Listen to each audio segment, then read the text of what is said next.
ನಮಸ್ಕಾರ ಸ್ನೇಹಿತರೆ, ನನ್ನ ಚಾನೆಲ್ಗೆ ನಿಮ್ಮೆಲ್ಲರಿಗೂ ಪ್ರೀತಿಯ ಸ್ವಾಗತ. ನಾನು ಮಮತಾ. ಇವತ್ತಿನ ವಿಡಿಯೋದಲ್ಲಿ ಒಂದು ಅದ್ಭುತ ಮುದ್ರೆ ಬಗ್ಗೆ ತಿಳಿಸ್ತಾ ಇದ್ದೀನಿ. ವಿಡಿಯೋವನ್ನ ಸ್ಕಿಪ್ ಮಾಡದೆ ಕೊನೆವರೆಗೂ ನೋಡಿ. ಹೌದು, ಇವತ್ತಿನ ವಿಡಿಯೋದಲ್ಲಿ ತಿಳಿಸ್ತಿರುವಂತಹ ಈ ಮುದ್ರೆ ವ್ಯಾನ ಮುದ್ರೆ. ಯಾವ ರೀತಿ ವ್ಯಾನ ಮುದ್ರೆಯನ್ನ ಮಾಡೋದು ನೋಡಿ. ನಿಮ್ಮ ಹೆಬ್ಬೆರಳಿಗೆ ತೋರ್ಬೆರಳು ಮತ್ತೆ ಮಧ್ಯದ ಬೆರಳು ಎರಡನ್ನೂ ಜಾಯಿನ್ ಮಾಡಬೇಕು. ಇದು ವ್ಯಾನ ಮುದ್ರೆ. ವ್ಯಾನವಾಯು ನಮ್ಮ ಇಡೀ ದೇಹವನ್ನ ಸಂಚಾರ ಮಾಡುತ್ತೆ ಸ್ನೇಹಿತರೆ. ಪಂಚವಾಯುಗಳಿದೆ, ತುಂಬಾ ಜನಕ್ಕೆ ಗೊತ್ತಿರುತ್ತೆ. ಇದು ವ್ಯಾನವಾಯು, ಇದು ನಮ್ಮ ಇಡೀ ದೇಹವನ್ನ ಸಂಚರಿಸುತ್ತೆ ಅಂತಾನೆ ಹೇಳ್ಬೋದು. ವ್ಯಾನ ಮುದ್ರೆಯನ್ನ ಪ್ರಾಕ್ಟೀಸ್ ಮಾಡಿದ್ರೆ ಏನೆಲ್ಲ ಪ್ರಯೋಜನ ಸಿಗುತ್ತಪ್ಪ ಅಂತಂದ್ರೆ, ಮೊದಲನೇದಾಗಿ BP ಸಮಸ್ಯೆ ಇರೋರು ಇದನ್ನ ಪ್ರಾಕ್ಟೀಸ್ ಮಾಡಿ, ಮಿಸ್ ಮಾಡದೆ ಪ್ರಾಕ್ಟೀಸ್ ಮಾಡಿ. ಅಥವಾ BP ಬಂದ್ಬಿಡ್ಬಹುದು ಅಂತ ಕೂಡ ಯೋಚನೆ ಮಾಡ್ತಿರ್ತಾರಲ್ವಾ, ಅವರು ಪ್ರಾಕ್ಟೀಸ್ ಮಾಡಿ. BP ಸಮಸ್ಯೆ ಬರೋದೇ ಇಲ್ಲ. ಯಾರಿಗೆ ಅಧಿಕ ರಕ್ತದೊತ್ತಡ ಇದೆ, ಯಾರಿಗೆ ಕಡಿಮೆ ರಕ್ತದೊತ್ತಡ ಇದೆ, ಇಬ್ರು ಇದನ್ನ ಪ್ರಾಕ್ಟೀಸ್ ಮಾಡ್ಬೋದು. ನಿಮ್ಮ BPಯನ್ನ ಇದು ನಿಯಂತ್ರಣಕ್ಕೆ ತರುತ್ತೆ. ಈಗಾಗಲೇ ಮಾತ್ರೆ ತಗೊಳ್ತಾ ಇದ್ದೀನಿ, BP ನಿಯಂತ್ರಣಕ್ಕೆ ಬರ್ತಾ ಇಲ್ಲ ಅಂದ್ರೆ ಡೈಲಿ ಪ್ರಾಕ್ಟೀಸ್ ಮಾಡಿ. 45 ನಿಮಿಷ ಪ್ರಾಕ್ಟೀಸ್ ಮಾಡಿ. ಒಂದೇ ಸಲ 45 ನಿಮಿಷ ಕೂತ್ಕೊಂಡು ಮಾಡ್ಬೇಕಾ? ಖಂಡಿತವಾಗ್ಲೂ ಇಲ್ಲ. ಬೆಳಗ್ಗೆ 10 ನಿಮಿಷ ಅಥವಾ 15 ನಿಮಿಷ, ಮಧ್ಯಾಹ್ನ 15 ನಿಮಿಷ, ಸಂಜೆ 15 ನಿಮಿಷ ಅಥವಾ ರಾತ್ರಿ 15 ನಿಮಿಷ, ಈ ರೀತಿ 3 ಭಾಗ ಮಾಡಿಕೊಂಡು ಪ್ರಾಕ್ಟೀಸ್ ಮಾಡಿದ್ರೆ ಖಂಡಿತವಾಗ್ಲೂ ಪ್ರಯೋಜನ ಸಿಗುತ್ತೆ ಸ್ನೇಹಿತರೆ. BP ಸಮಸ್ಯೆ ಇರೋರು ಮಿಸ್ ಮಾಡದೆ ಮಾಡಿ, ಖಂಡಿತ ಒಳ್ಳೆ ಪ್ರಯೋಜನ ಸಿಗುತ್ತೆ. ಜೊತೆಗೆ ಇನ್ನೇನೆಲ್ಲ ಇದರಿಂದ ಪ್ರಯೋಜನ ಸಿಗುತ್ತೆ? ತಲೆ ಭಾರ, ತಲೆ ದಿಮ್ ಅಂತಿರುತ್ತೆ, ಬ್ರೈನ್ ಫಾಗ್ ಅನಿಸ್ತಿರುತ್ತೆ. ಸೊ ಈ ರೀತಿ ಸಮಸ್ಯೆನ ನಿವಾರಣೆ ಮಾಡುತ್ತೆ.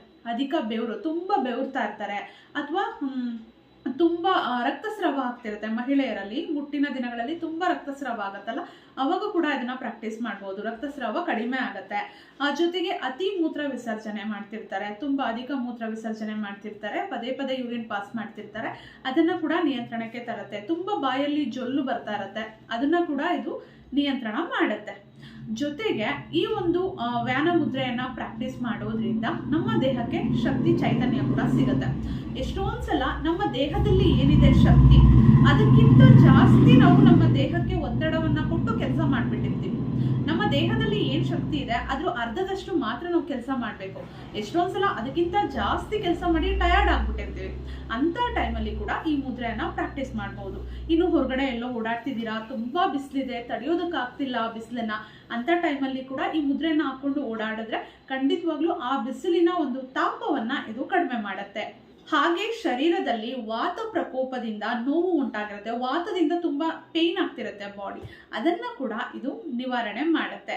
ಕೆಲವರು ಯಾವಾಗ್ಲೂ ತುಂಬಾ ನಿದ್ರೆ ಅಥವಾ ತುಂಬಾ ತಲೆಭಾರ ಅಂತಿರ್ತಾರೆ, ಅಂತವ್ರು ಕೂಡ ಇದನ್ನ ಬೆಡ್ಡಲ್ಲೇ ಕೂಡ ಮಲಗಿದಾಗ್ಲೇ ಕೂಡ ಇದನ್ನ ನೀವು ಒಂದು 10 ನಿಮಿಷ ಪ್ರಾಕ್ಟೀಸ್ ಮಾಡ್ಬಿಟ್ರೆ ಸಾಕು, ತಲೆಭಾರ ಎಲ್ಲ ಹೊರಟೋಗ್ಬಿಡತ್ತೆ. ಜೊತೆಗೆ ನಮ್ಮ ಹೃದಯದ ಆರೋಗ್ಯಕ್ಕೂ ಕೂಡ ಇದು ಪ್ರಯೋಜನಕಾರಿ ಅಂತಾನೆ ಹೇಳ್ಬಹುದು. ಮತ್ತೆ ಅವಾಗ್ಲೇ ನಾನು ಹೇಳ್ದೆ BPಯನ್ನ ನಿಯಂತ್ರಣಕ್ಕೆ ತರುತ್ತೆ ಅಂತ. BP ಯಾಕೆ ಬರುತ್ತೆ? BP ಸಮಸ್ಯೆ, ಹೈ BP ಇರ್ಬೋದು, ಲೋ BP ಇರ್ಬೋದು, ತುಂಬಾ ಸ್ಟ್ರೆಸ್ ಮಾಡ್ಕೊಳ್ತಿರ್ತೀವಿ, ತುಂಬಾ ಯೋಚನೆ ಮಾಡ್ತಿರ್ತೀವಿ, ಮಾನಸಿಕವಾಗಿ ಕೊರಗ್ತಾ ಇರ್ತೀವಿ, ಈ ಎಲ್ಲಾ ಸಮಸ್ಯೆಗಳಿಂದ BP ಬರುತ್ತೆ. ಸೊ ಈ ಮುದ್ರೆಯನ್ನ ಮಾಡೋದ್ರಿಂದ BP ನಿಯಂತ್ರಣಕ್ಕೆ ಬರುತ್ತೆ, ನಮ್ಮ ಮಾನಸಿಕ ಆರೋಗ್ಯ ಕೂಡ ವೃದ್ಧಿ ಆಗತ್ತೆ ಸ್ನೇಹಿತರೆ. ತುಂಬಾ ಸಿಂಪಲ್ ಆಗಿದೆ. ಈಗಂತೂ ತುಂಬಾ ಜನ ಸ್ಟ್ರೆಸ್ಸು, ಪ್ಯಾನಿಕ್ ಅಟ್ಯಾಕ್ಸು, ಅದರಿಂದ ಬ್ರೈನ್ ಫಾಗ್ ಉಂಟಾಗ್ತಿರತ್ತೆ, ಸೊ ಡೈಜೆಷನ್ ಆಗ್ತಿರೋದಿಲ್ಲ, ಈ ಸಮಸ್ಯೆ ಎಲ್ಲ ಇರುತ್ತಲ್ಲ, ಅಂಥವ್ರು ವ್ಯಾನ ಮುದ್ರೆಯನ್ನ ಅಭ್ಯಾಸ ಮಾಡಿ ನೋಡಿ. ಈ ರೀತಿ ಈ ಮುದ್ರೆಯನ್ನ ಮಾಡಿದ ನಂತರ ಪ್ರಾಣ ಮುದ್ರೆಯನ್ನ ಅಭ್ಯಾಸ ಮಾಡಬೇಕು ನೋಡಿ. ಇದು ಪ್ರಾಣ ಮುದ್ರೆ.